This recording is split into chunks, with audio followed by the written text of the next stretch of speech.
Bienvenue à toutes et à tous. Bienvenue à ce webinaire concernant la sécurité incendie des véhicules électriques dans des parkings. Il y a encore beaucoup de gens qui s'annoncent, donc je vais doucement donner une petite introduction pour permettre à tout le monde de trouver sa place dans cette salle virtuelle.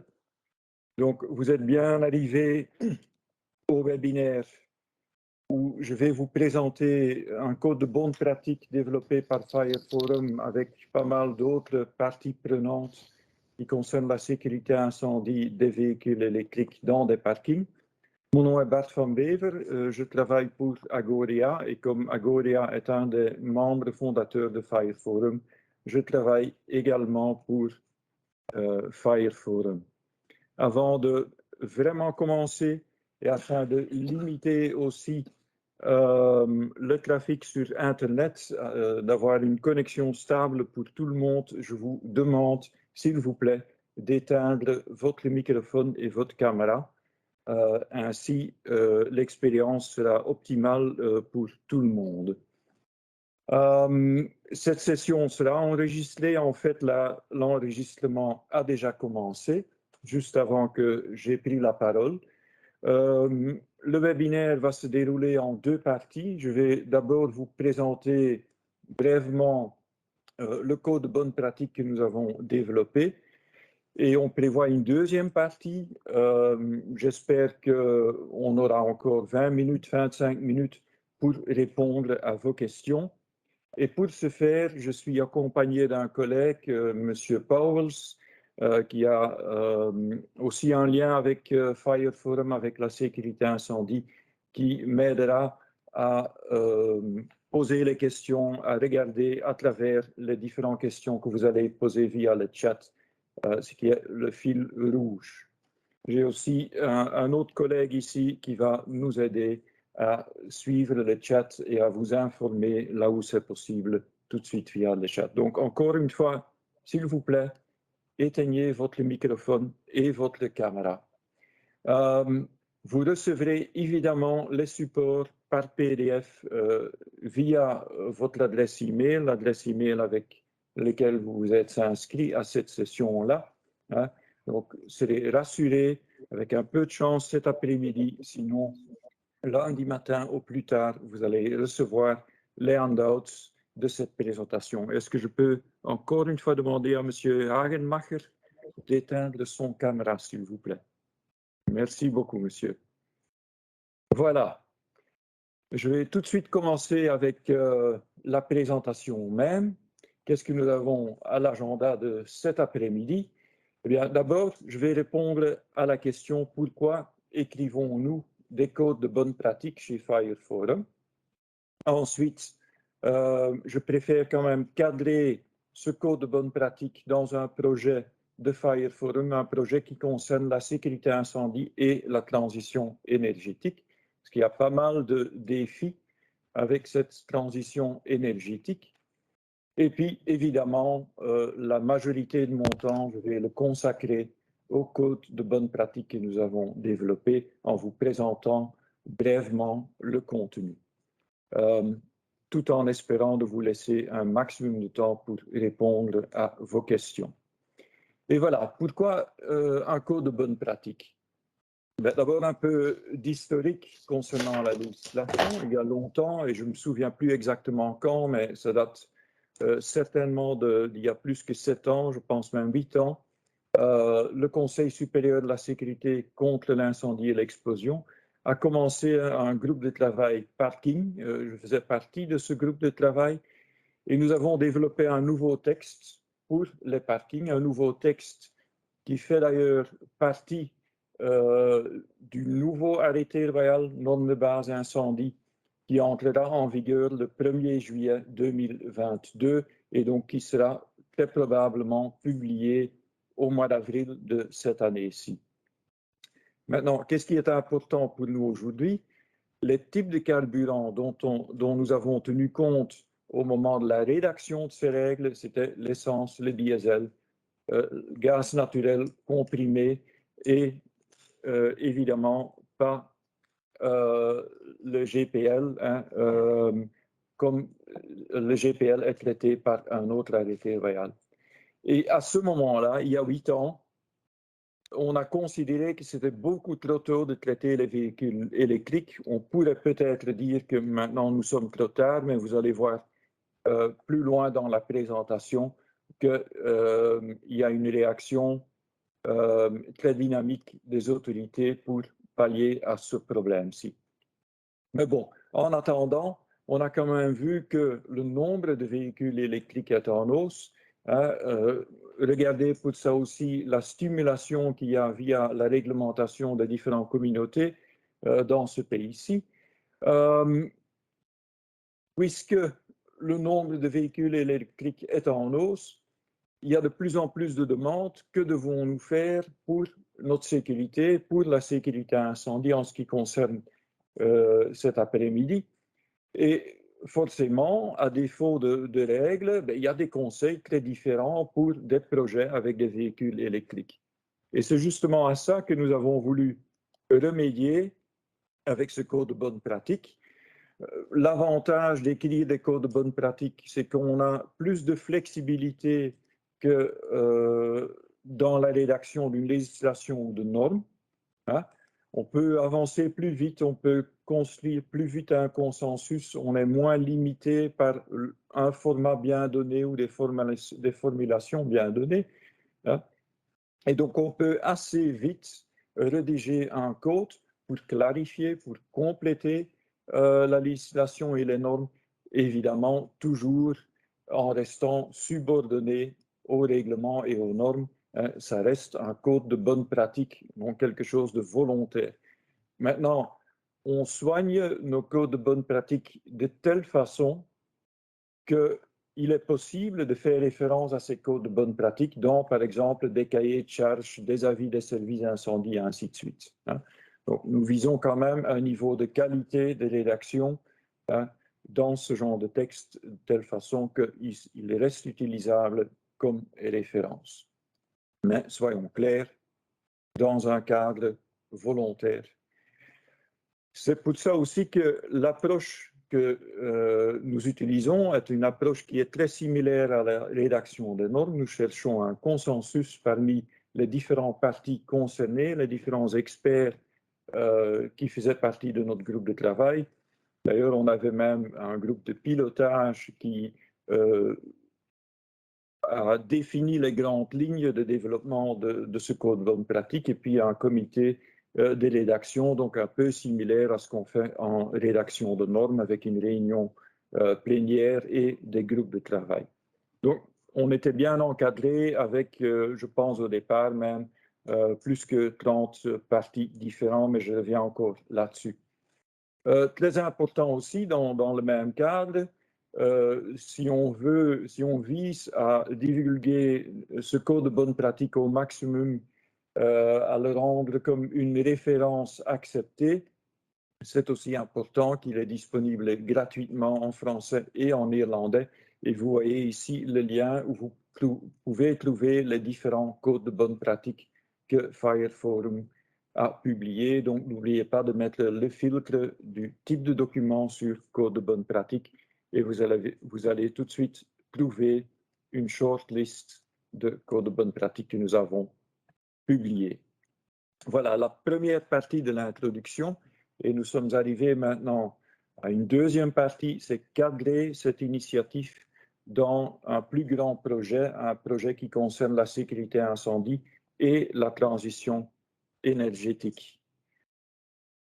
Voici quelques thèmes qu'on pouvait traiter dans ce cadre-là. Vous voyez que dans les véhicules électriques, il y a plusieurs catégories, évidemment. Il y a les voitures, les vélos, les scooters, les autobus, les camions, ainsi de suite.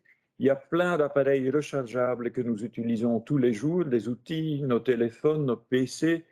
De plus en plus aussi, on voit le stockage de l'énergie à un niveau domestique, à un niveau d'un quartier ou d'une entreprise. Il y a aussi de plus en plus des réflexions et des applications même de l'hydrogène. Et voilà, la liste est pas du tout limitatif, mais il y a pas mal de défis. Et chacun de ces défis pose des problèmes, pose certaines questions aussi concernant la sécurité incendie. Mercredi passé, nous avons de nouveau eu une réunion de notre groupe de pilotage et nous avons fait un choix, comme je l'ai annoncé sur ce slide-ci. Nous avons choisi de développer à partir de maintenant un code de bonne pratique sur le stockage de l'énergie, mais à grande échelle, donc plutôt au niveau d'un quartier, d'une entreprise, etc. Heureusement, nous avons déjà un texte sur lequel nous pouvons nous baser, un projet qui a été préparé par les services incendie côté néerlandophone. Mais dans notre groupe de pilotage, il y avait un consensus entre les différentes parties prenantes, francophones, néerlandophones, les différents intervenants, de commencer à travailler sur ce thème-là, sur base du texte qui était gracieusement mis à disposition par ces personnes-là. Donc, vous allez très probablement avoir plus de nouvelles concernant ce thème-là. Un défi qu'on voit quasiment toujours, si on veut rédiger une législation, une norme et des codes de bonne pratique, c'est trouver le juste milieu entre la sécurité, et je vois que de temps en temps mes slides avancent sans que je le veuille, mais bon, c'est pour ça que vous voyez un aller-retour de temps en temps. Donc, on cherche un équilibre entre la sécurité des personnes présentes, la sécurité de nos services de secours, et ainsi de suite. Et de l'autre part, un intérêt sociétal qu'on a dans ce cadre-ci, la protection de l'environnement, des autres priorités, des autres buts que nos gouvernements visent à réaliser. Et ce n'est pas un exercice facile. Hein. La plus facile serait de dire, voilà, bon, les parkings, c'est simple, on met tout le paquet dedans, compartimentage, sprinklage, évacuation, fumée de chaleur, détection, l'ensemble des mesures qu'on peut s'imaginer, mais c'est vraiment fort irréaliste hein, de faire ce genre de choses. Donc nous avons dû chercher un juste équilibre, comme ça doit se faire avec toute prescription qu'on publie concernant la sécurité et la sécurité incendie. Et voici de façon générique un peu les différentes parties prenantes qui ont collaboré à ce texte-ci. Au début du code de bonne pratique, vous allez trouver plus en détail les différentes parties prenantes, mais sache que, et je les en remercie, les zones de secours étaient fort actifs dans la rédaction. Aussi bien côté francophone, Bruxelles et néerlandophone, mais également les assurances. Les autorités sont fort impliquées, notamment l'SPF de l'Intérieur. Il y avait des bureaux d'études, des architectes, des représentants de l'industrie.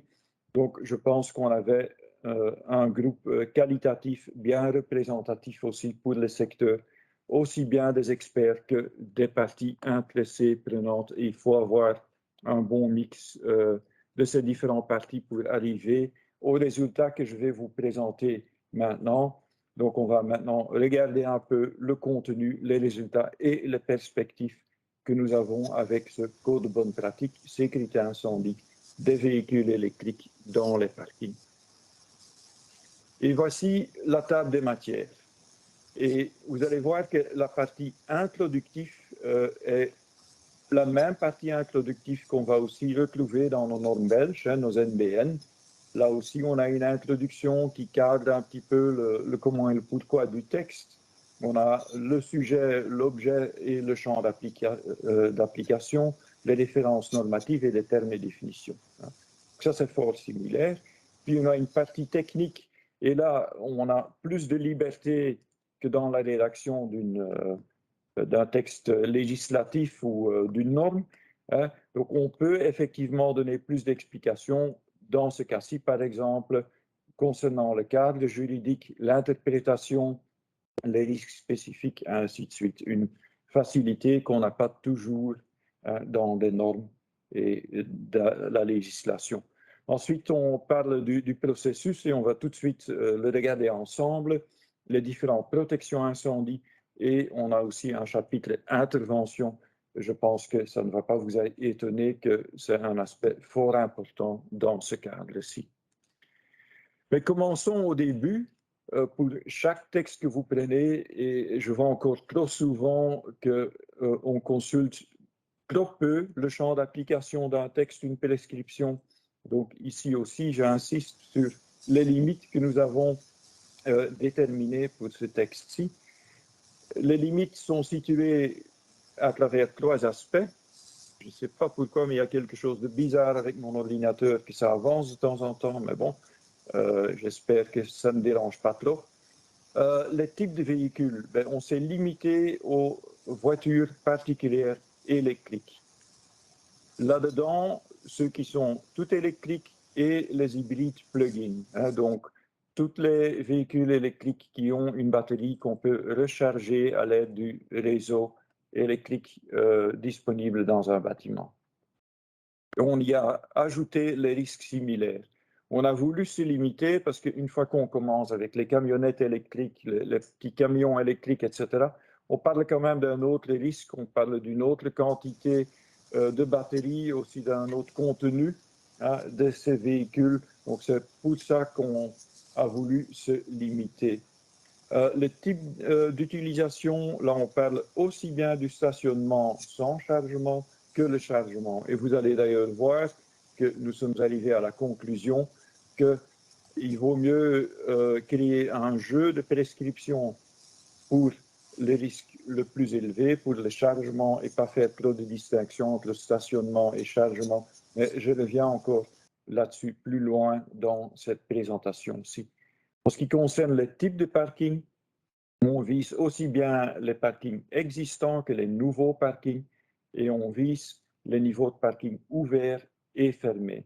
Donc, ce que nous avons exclu du champ d'application, c'est de se garer en plein air, donc le long de la rue ou sur le parking d'une entreprise ou d'une autre organisation. Peut-être un détail à ajouter, quand je parle de stationnement, on parle aussi de parking où le stationnement se fait par celui qui conduit la voiture. Qu'est-ce qu'on veut dire par ça? On exclut les parkings où il y a des professionnels qui vont garer les véhicules. Par exemple, on voit que certaines entreprises de leasing, ils stationnent leurs véhicules vraiment très, très proches l'un de l'autre, quasiment l'un contre l'autre. Mais bon, c'est des chauffeurs professionnels, c'est une autre gestion de parking qu'un parking public où chacun gare sa voiture. Donc, ça veut dire que l'interdistance entre les véhicules est une interdistance normale. On n'empile pas les voitures parce qu'il y a aussi des parkings où il y a des systèmes pour empiler les voitures.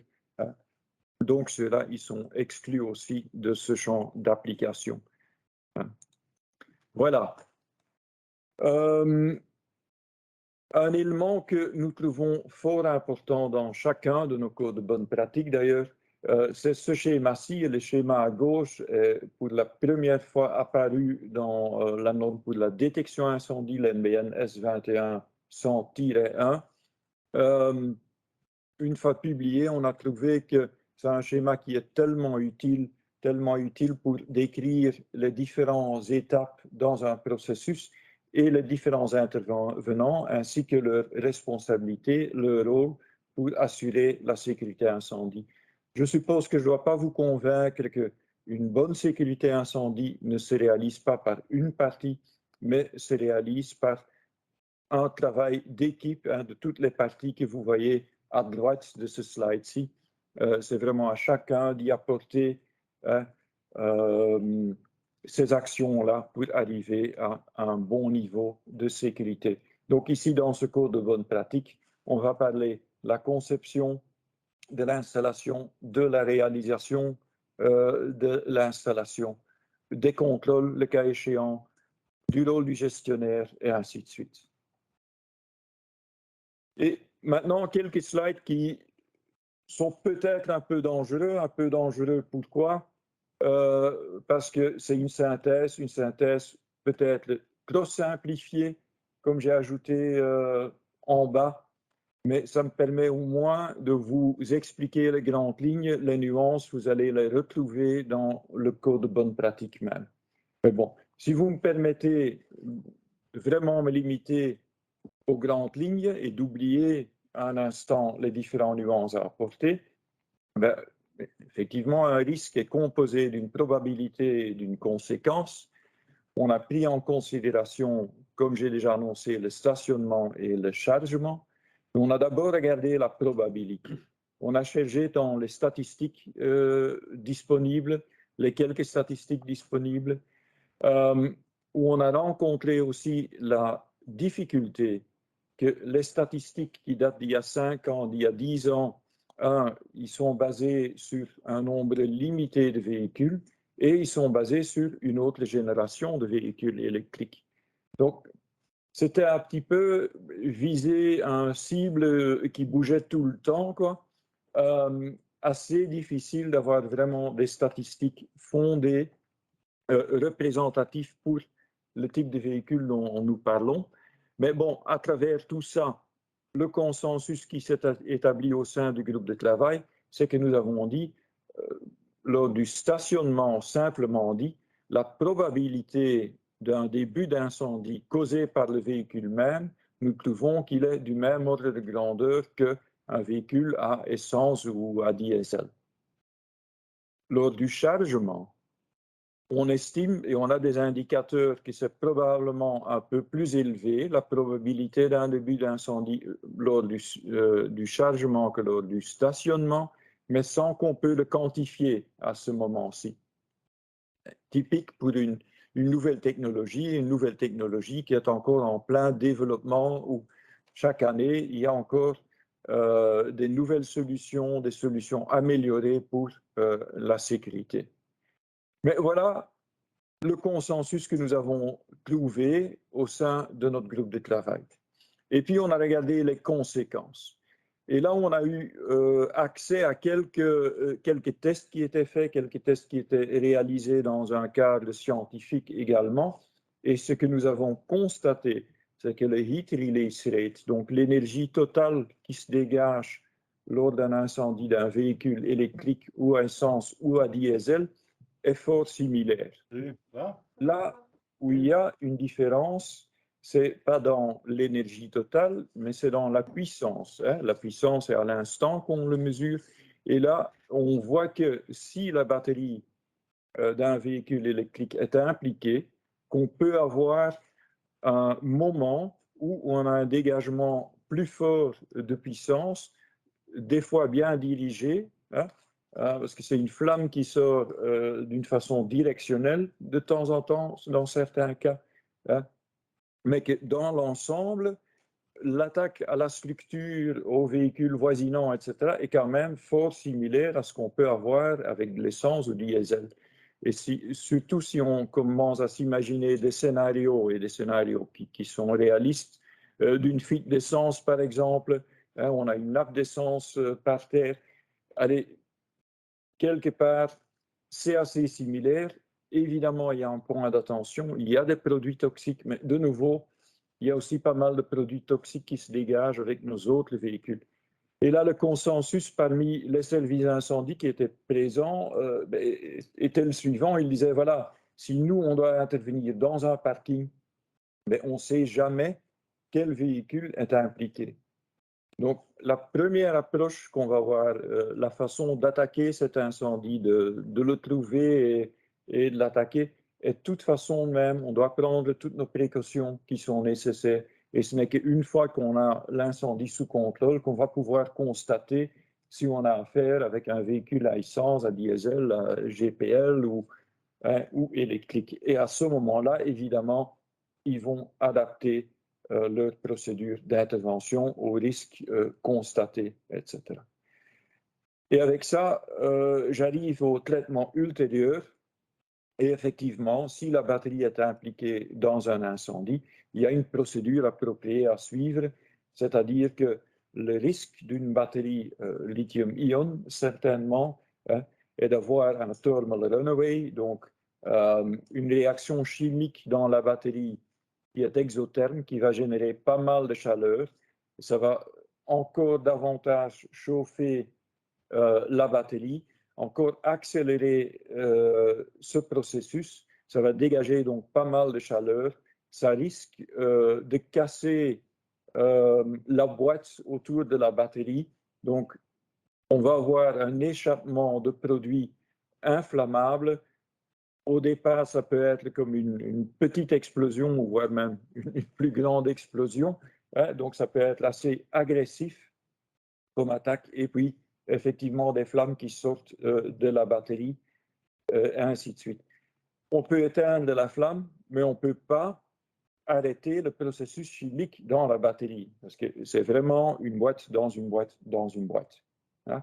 Même si la boîte est cassée, on n'arrive jamais, avec de l'eau ou d'autres moyens extincteurs, à arrêter ce processus chimique dans la batterie même. Donc, il y a effectivement un suivi, hein, un refroidissement de la batterie jusqu'au moment que le processus chimique s'arrête de façon, je veux dire, naturelle, si vous voulez. Voilà. Donc, un peu les risques en synthèse, je les ai survolés. Hein, ce n'est certainement pas tous les détails, mais ce n'est pas l'objectif d'aujourd'hui. Voilà. Les solutions.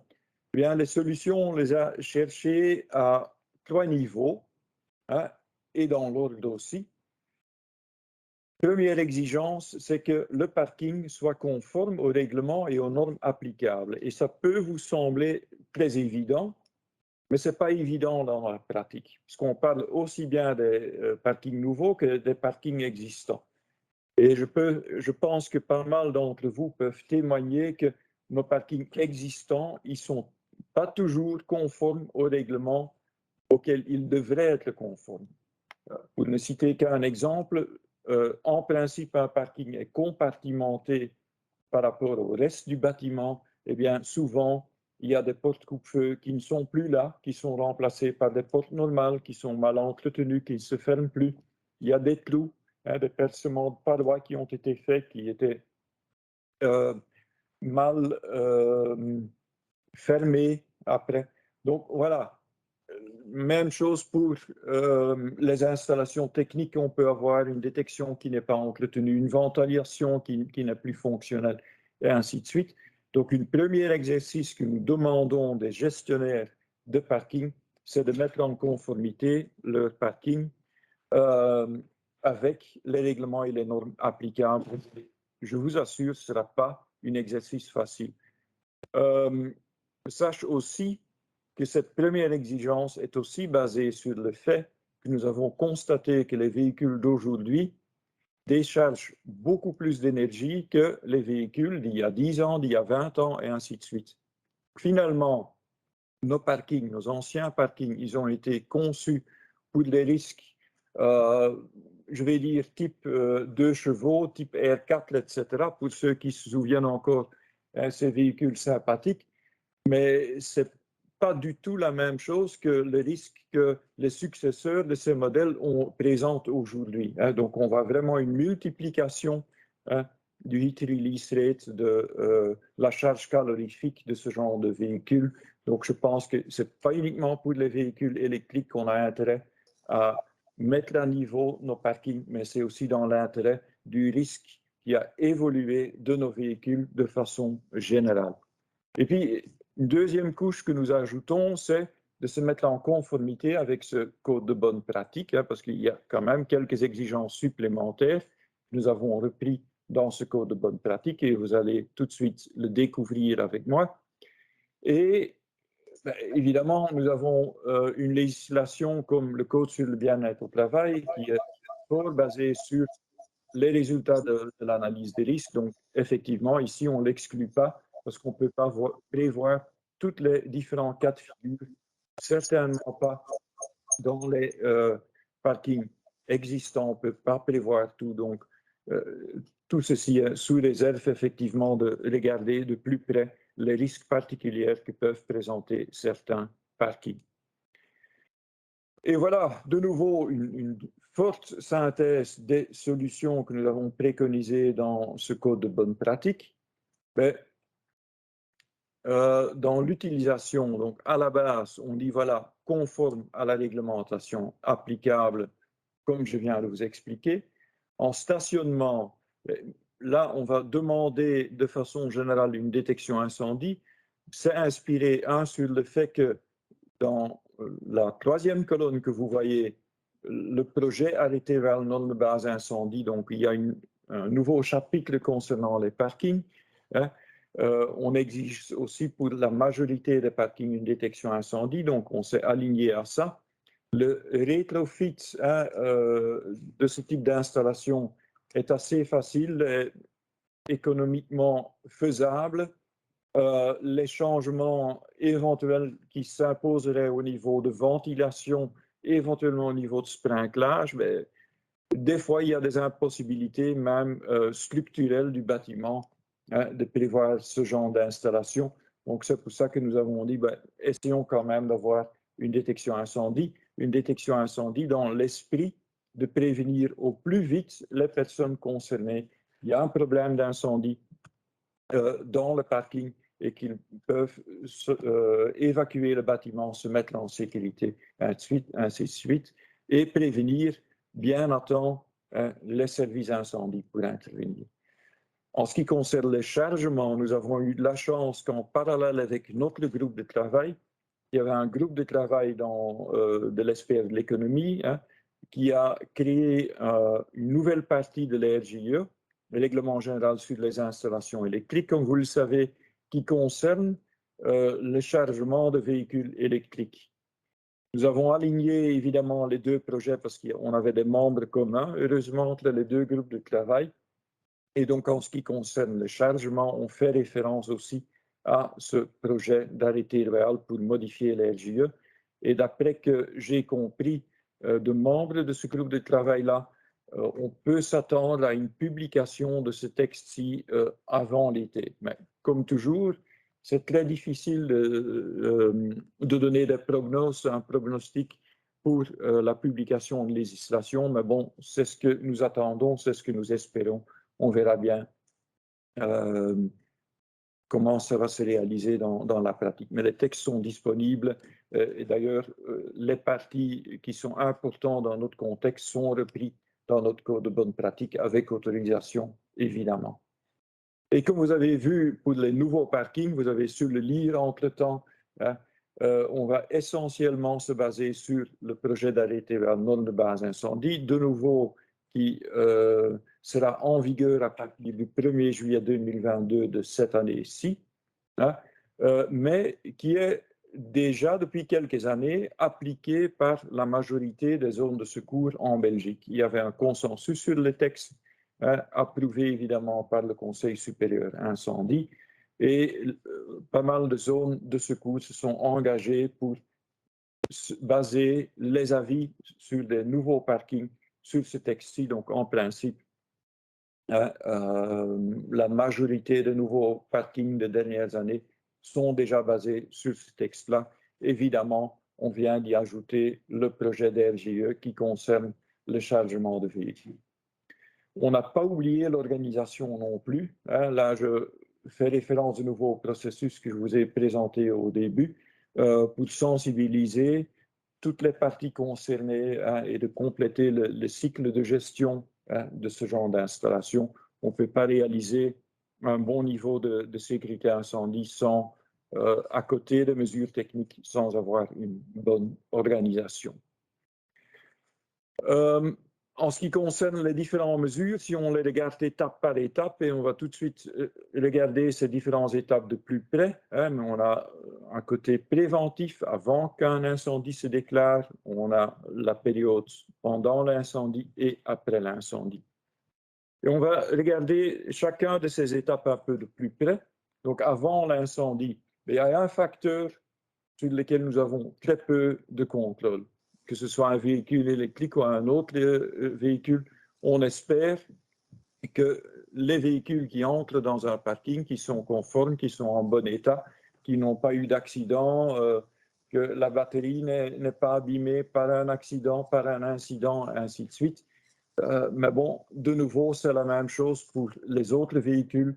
Si quelqu'un arrive dans un parking avec une installation GPL bricolée, on ne sait pas le constater non plus.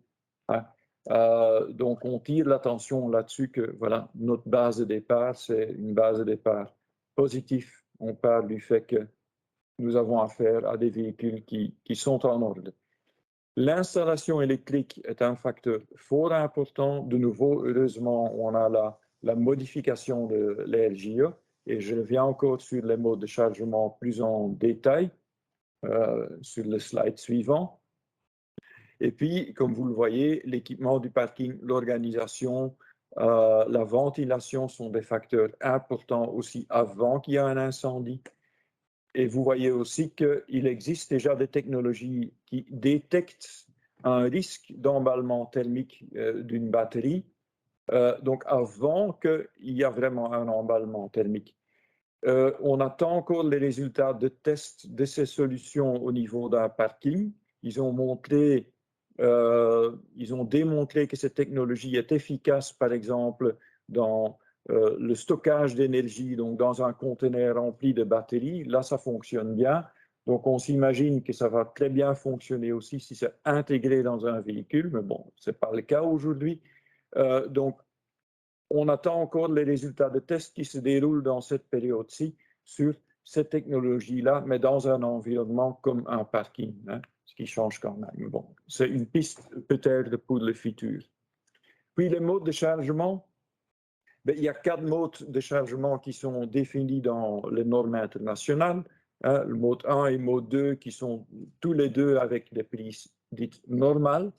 Hein. Ou mode 1, c'est avec un câble de chargement tout simple. Hein. Mode 2, là, il y a un module de contrôle intégré dans le câble hein, qui va gérer de façon intelligente le chargement d'un véhicule. Hein. Ce que nous avons préconisé comme mesure de sécurité, c'est de protéger ce genre de circuit avec un automate de 10 ampères, parce qu'il faut savoir que malgré le fait qu'on utilise souvent des automates de 20 ampères ou de 16 ampères pour les circuits de prise, que nos prises ne sont pas testées pour débiter ce genre d'ampérage pendant beaucoup d'heures successives. Hein, et lors du chargement d'un véhicule en mode 1 ou mode 2, on parle facilement de 6 heures, 8 heures, 10 heures, et ainsi de suite. Donc, ils ne sont pas testés pour ça. C'est pour ça que les spécialistes en électricité nous ont recommandé de limiter ça à 10 ampères. En principe, le module de chargement devrait prendre soin de cet aspect-là aussi, mais bon, il vaut mieux prendre des précautions supplémentaires simples comme ceci. Le grand problème que nous avons avec mode 1 et mode 2, qu'on a souvent affaire avec des situations dites privées, hein, donc la supervision du respect de ces différentes mesures n'est pas simple. Hein. Souvent, on va retrouver ce genre de cas de figure, par exemple, sous des immeubles d'appartements où les différentes places de parking sont privatifs. Donc, pas facile à intervenir. Hein. Et là, on ne sait pas faire des miracles. La problématique de la copropriété, bon, elle est connue par nous aussi, mais on n'a pas trouvé de solution miracle non plus à ce genre de défi. Je vais peut-être commencer en bas maintenant. Le mode 4, ça c'est les chargeurs rapides en DC, courant direct. Là, on n'a pas trouvé de consensus. Est-ce que c'est grave qu'on n'a pas trouvé de consensus? Peut-être pas, parce qu'on pense quand même que le chargement en mode 4, ces chargeurs rapides, on ne va pas très vite les retrouver dans les parkings. Ce sera plutôt exceptionnel. Et donc, nous avons décidé de, en attendant peut-être plus d'informations, un traitement au cas par cas. Pour ces quelques exceptions, voilà, on va les traiter comme des exceptions. On s'attend surtout à un mode de chargement avec du courant alternatif, le mode 3, où on a effectivement une station de chargement. Hein. Ces stations de chargement, le cadre de l'RJE est aussi prévu dans ce nouveau chapitre de l'RJE.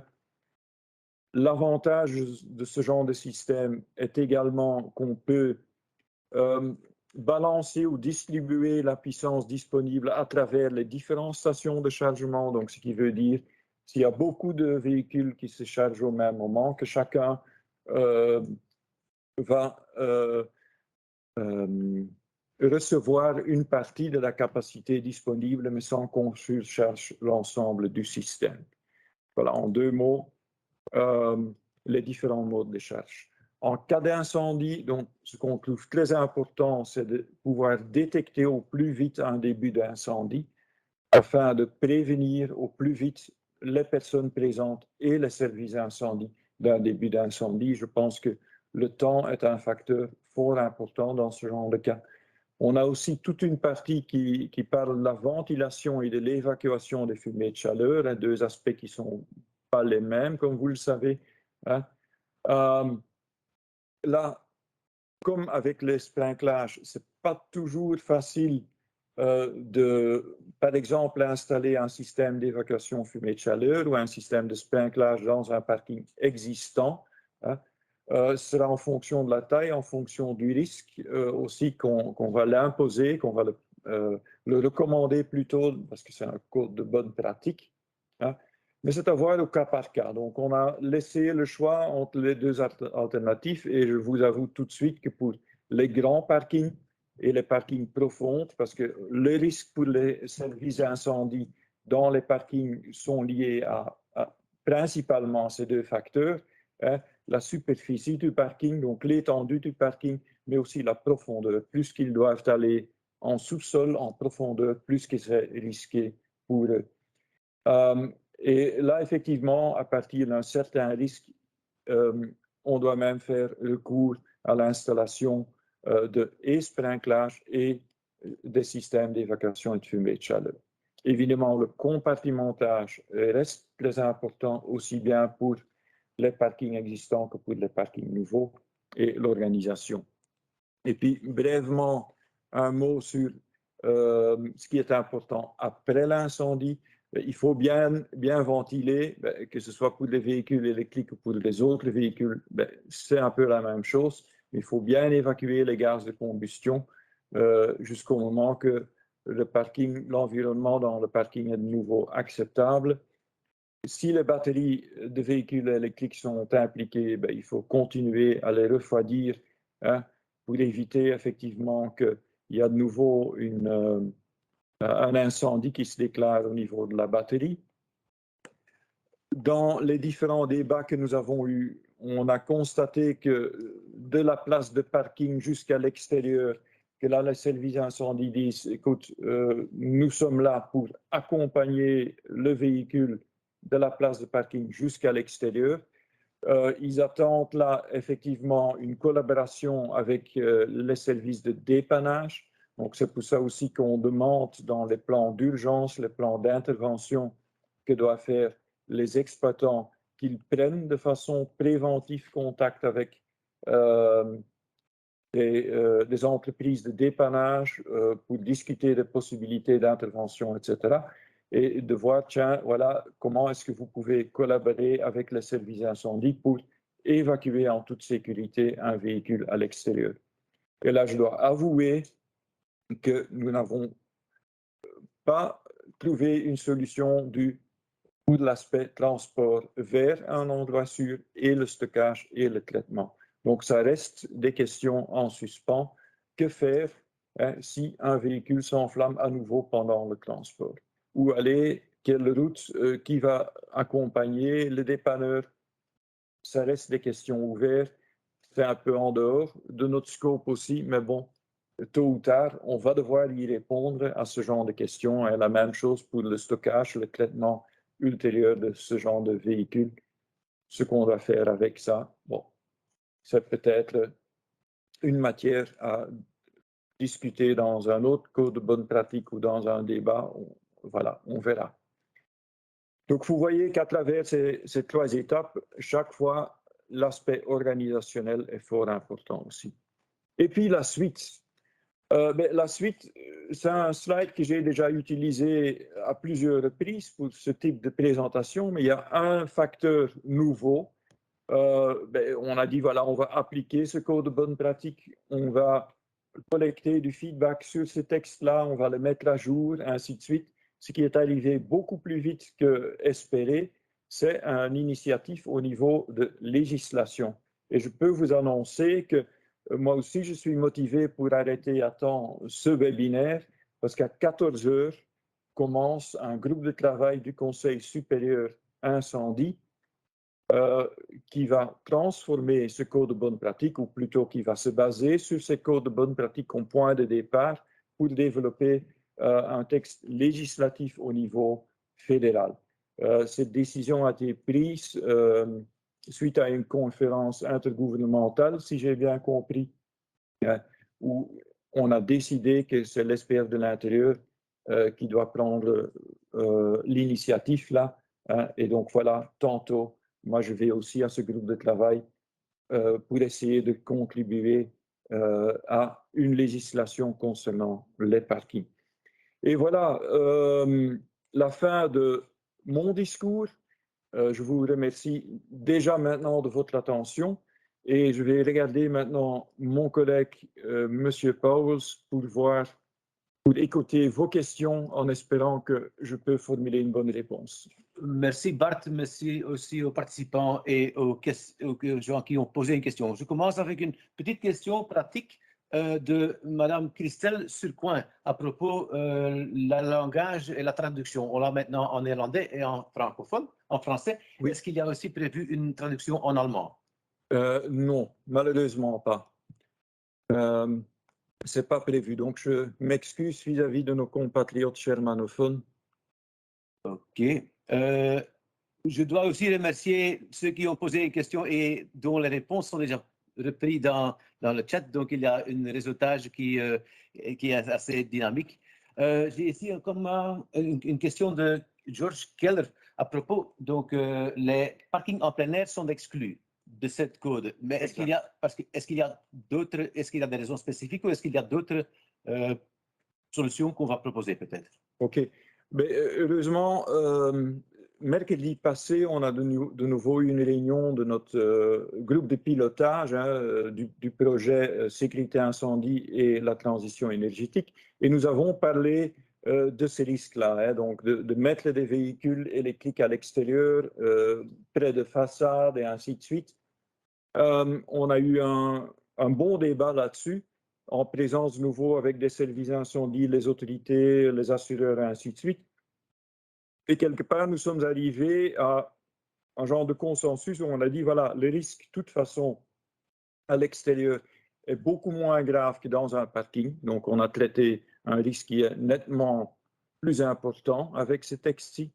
Et deux, le risque d'un véhicule électrique, par exemple, par rapport à une façade, est de nouveau fort similaire à le risque d'un véhicule à essence ou d'une grande poubelle qui se trouve à côté d'une façade. Il faut savoir aussi que la partie façade, protection des façades dans un aspect sécurité incendie, que cette partie a été mise à jour aussi dans l'arrêté norme de base.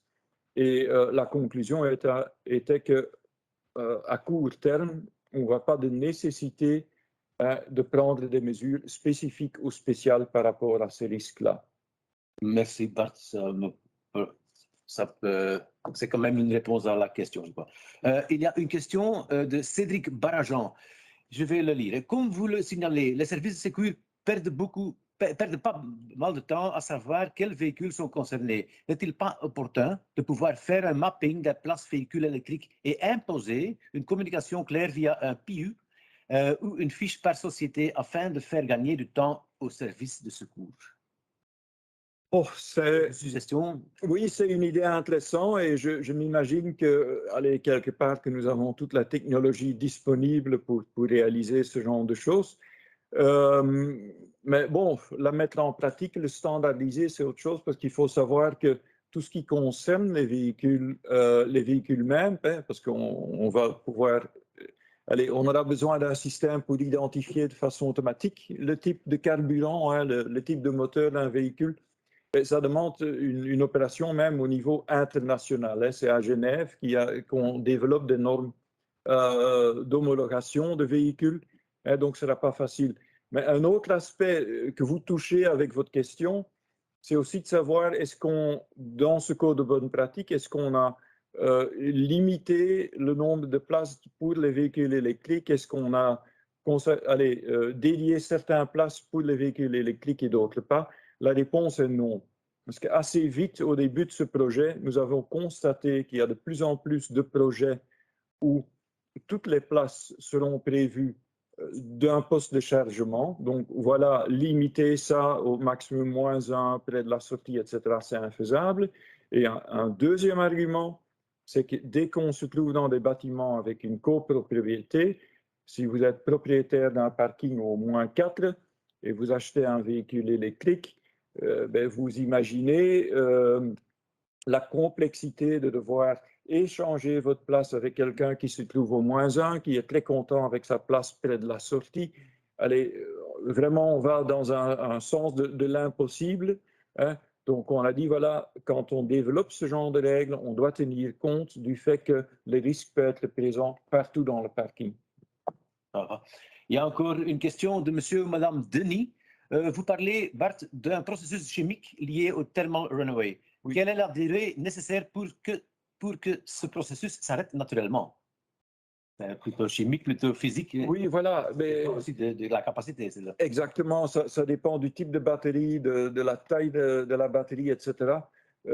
Mais il y a des cas documentés où ça peut prendre même 24 heures, ainsi de suite. Ça dépend aussi comment on les refroidit. Ça, c'est une arme à double tranchant, si vous voulez. Hein. Quand on commence à refroidir la batterie pour éviter qu'elle se réenflamme, mais on va ralentir le processus. Donc, on va prolonger la durée également. D'autre part, laisser enflammer la batterie, ça va probablement très, très vite arrêter le processus parce que tout ce qui est combustible sera assez vite consommé, mais on ne peut pas toujours se permettre de laisser brûler une batterie de façon quand même assez violente. Voilà.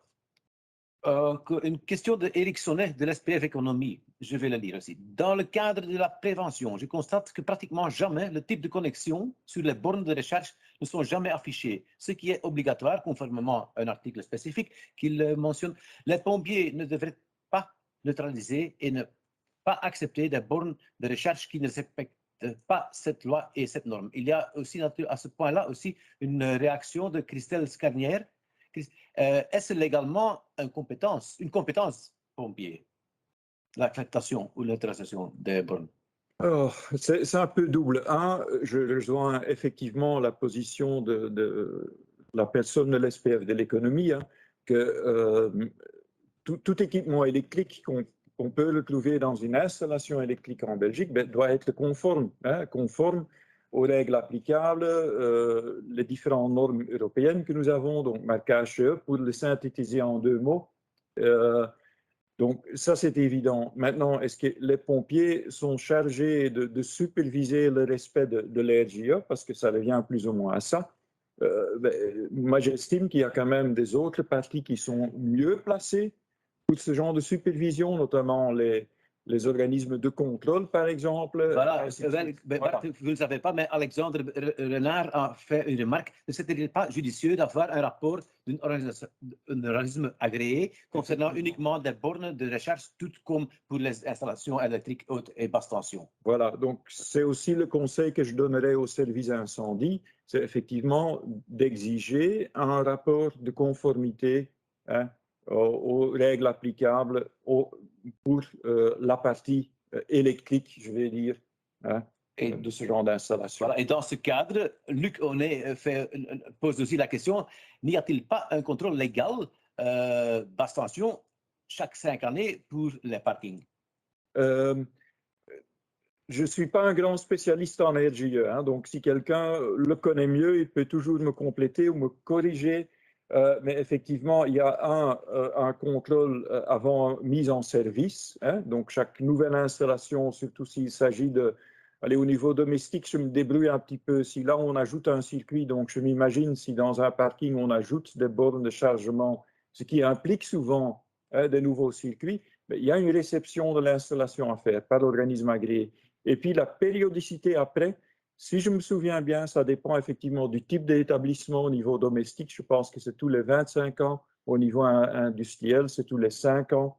Mais il y a des cas de figure où c'est même annuel. Mais les détails, je suis désolé, je ne sais pas vous répondre. Je devais consulter aussi des spécialistes RGE pour ça. OK, la question à propos du véhicule GPL est répondue. Eva Ramirez, concrètement, si demain je souhaite recharger mon véhicule électrique dans mon garage souterrain, comment dois-je procéder? Qui dois-je contacter? Comment savoir quel mode de recherche est autorisé? Sur quel document dois-je m'appuyer?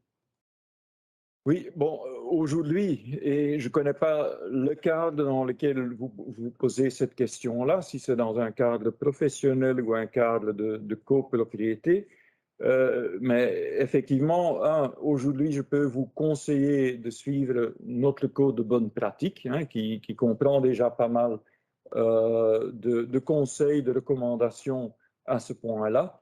Et à mon avis, il faut de toute façon parler avec le propriétaire ou le gestionnaire du bâtiment. Si vous êtes vous-même le gestionnaire, ben, je vais dire par prudence, ben, consultez au moins les services incendie, consultez votre assureur.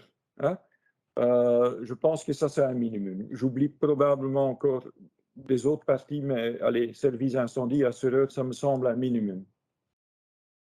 Oui, je suis en train de voir parce qu'il y a... Ah, oui, doit-on, c'est notre collègue Philippe Van Wiegelen, doit-on s'attendre à devoir un jour mettre en place un conteneur dans chaque parking pour y noyer une voiture électrique en feu? Non, je ne pense pas.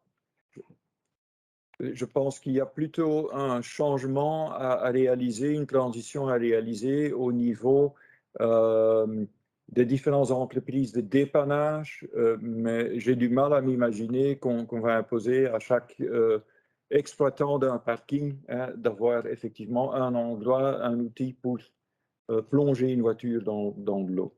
Et maintenant, Pierre Bertin se pose la question, quelles sont les recommandations concernant le stationnement et la recherche des vélos à assistance électrique dans les parkings? Eh bien, heureusement pour moi, on a échangé quelques idées là-dessus aussi, également mercredi. Nous avons décidé de ne pas tout de suite développer un code de bonne pratique pour les petits véhicules électriques, un vélo, les steps, ainsi de suite. Et la raison est la suivante, c'est que, vous trouvez sur le site de l'SPF de l'Intérieur la documentation sous le titre Ne jouez pas avec le feu. C'est une campagne qui vise la situation, je vais dire, domestique, donc à la maison, mais une source d'inspiration aussi pour le chargement de petites batteries telles que vélo, et ainsi de suite. Et l'opinion de la réunion de mercredi était, voilà, déjà suivre ces recommandations-là. Donc, charger ce genre de batterie à un endroit qui est ventilé, qui est supervisé par une détection.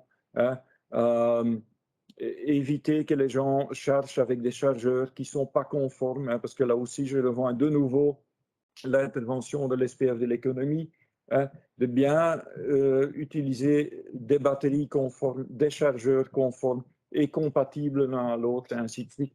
Donc, quelque part, il y a des règles de bon sens, je vais presque dire que vous allez retrouver sur ce site de l'SPF de l'Intérieur qui peuvent très bien s'appliquer aussi dans un contexte professionnel.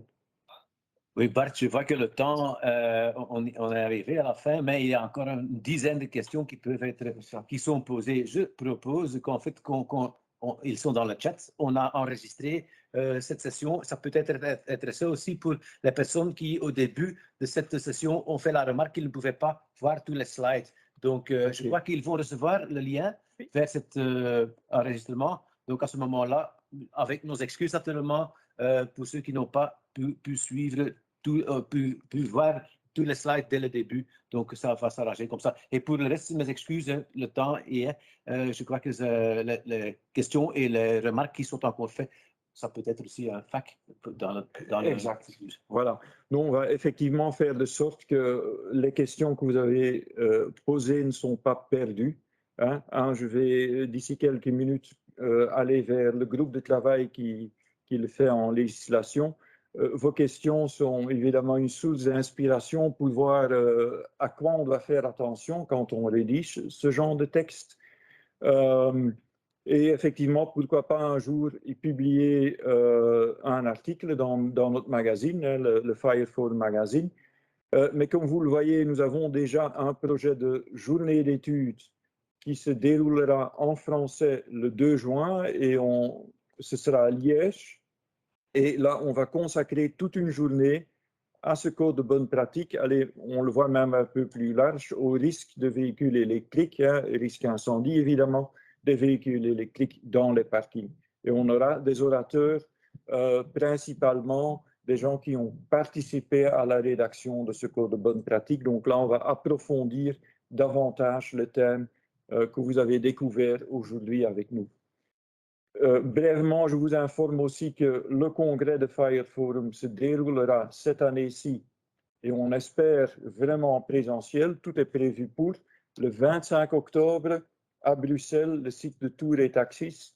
Donc, assez facile à s'y rendre avec le transport en commun, avec les véhicules et en espérant que le président Biden ne nous visite pas le 25 octobre 2022. Et si vous avez envie de donner une conférence à notre congrès, soyez le bienvenu, contactez-moi et je vous informerai des petites formalités à réaliser, mais n'hésitez pas, on ne pense pas mieux que de donner un forum à vous autres également. Et voilà, ce webinaire, c'est le deuxième de cette initiative-ci, mais sache qu'il y en a d'autres qui vont suivre. Au mois d'avril, on va traiter les portes coupe-feu, parce que là aussi, il y a des choses qui bougent, notamment par rapport au marquage, ainsi de suite. Et au mois de novembre, on va de nouveau organiser un webinaire. Le thème reste encore à définir, donc là aussi, s'il y a des suggestions, pas de souci, vous pouvez nous les envoyer.